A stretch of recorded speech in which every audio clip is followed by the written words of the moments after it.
Valerie Plame is here. So I'm reading this book and I'm thinking, oh, she's beautiful and blonde and fit and trim and athletic. And I thought, there's absolutely no similarities to you, is there?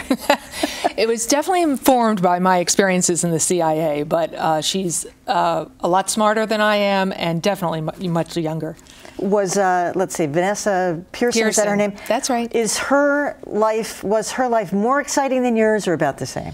Well, in the book, you have to cut out all the real-life waiting time. You spend a lot of time waiting for an asset in a restaurant or in a park or something, and if you put that in a book, people are going to put it down pretty quickly. So you had to cut that out and condense it a little bit. But the central plot revolves around a secret Iranian nuclear facility, which, of course, right now in Geneva, there are talks going on between the U.S. and Iran on that very issue.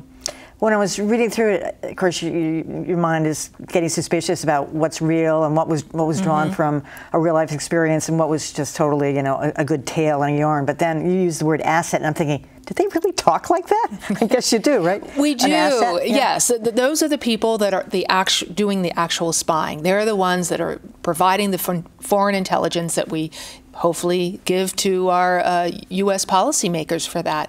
I tried really hard to make it realistic because I think most depictions in the popular media of female CIA operatives are kind of silly, very, very thin, or they're over-sexualized or too physical. Really, in human intelligence, when you're collecting, it's your mind that's the most important thing you can have.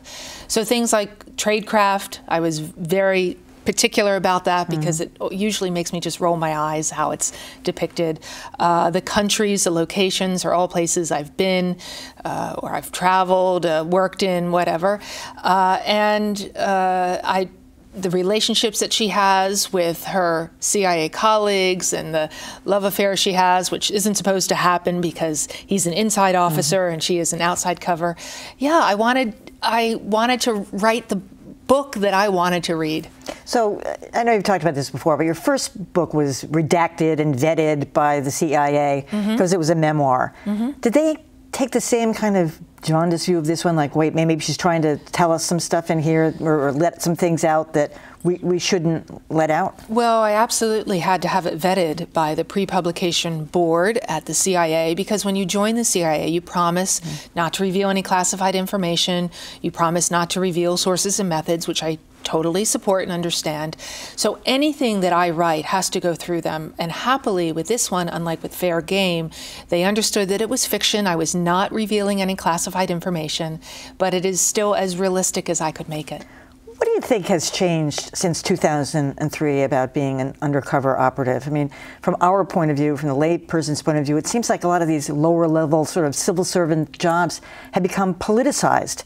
You know, CIA officers being punished for carrying out waterboarding when they thought they were just doing what was being demanded of them.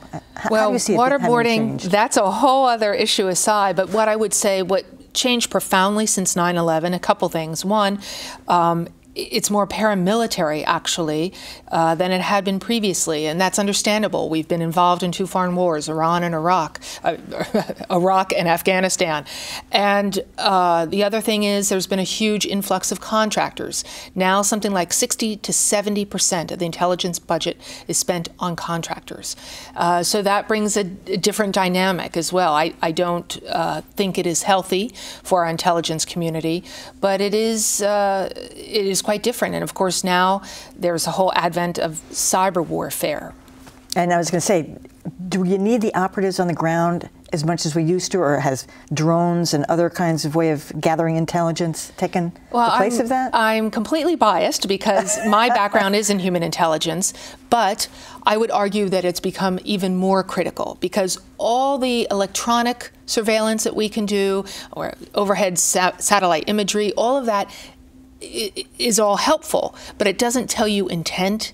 It doesn't really get in and tell you what is going to happen, rather than it complements it. And so human intelligence, what motivates people, obtaining their trust, that still remains a really critical aspect of the entire intelligence gathering field. I'm wondering, as a layperson now, you never really get away from your job, your old job, but how you felt about the whole NASA, the NSA rather, investigation, whether you think they went too far with personal phone records and that kind of thing?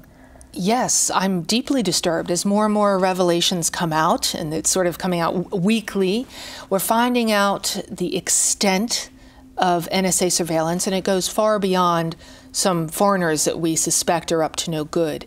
And I think people think because of what I have done that I would immediately take the position that, oh, it's terrible what Snowden did and that he put people at risk and so forth. We don't really know yet in that terms what he has put at risk, but I know for sure this conversation about the appropriate balance between security and privacy is one that we really need to have in a democracy.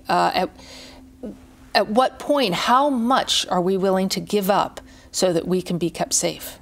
All right, Valerie Plame. New book is Blowback. Enjoyed it.